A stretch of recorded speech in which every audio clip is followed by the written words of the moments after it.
our college, the Monroe College, we have this, really prestigious communication program. Without a daily paper, how can we say that we're really training journalists to do this job in the real world?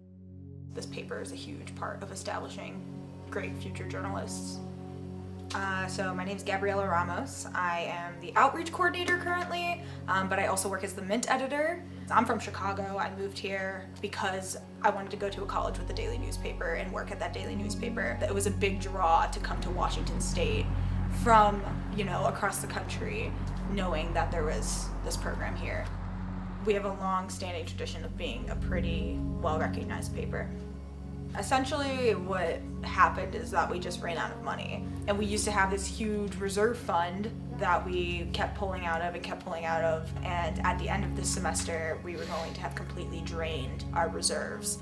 The reason why we were able to even sustain ourselves through this semester is because we already made a lot of internal cuts. Basically, what was going to happen was we were going to drop 1 day of production. So that means that we would have gone to 4 days a week. No one would have gotten paid for Friday. It would have been cutting back student wages by 20%.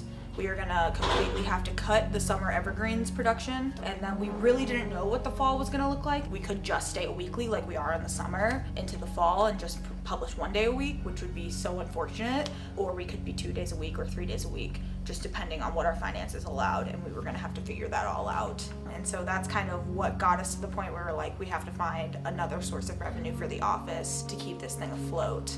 So we decided to ask all of the students for a $5 fee per semester. So, we went through the whole process of drafting up the referendum, and it was unanimously voted onto the ballot by ASWSU, and then we presented it to GPSA. And it wasn't unanimously voted onto the ballot, but it was voted onto the ballot. So we kind of sat in a room and brainstormed ideas for how we were gonna go about raising awareness. Madison and I designed the buttons.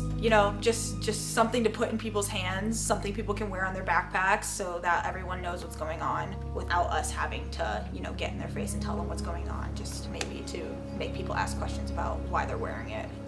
I showed up at 7 because I wasn't working that night. I thought that we were gonna know by 7:30 because that's when voting closed, or 8 o'clock or whatever it was.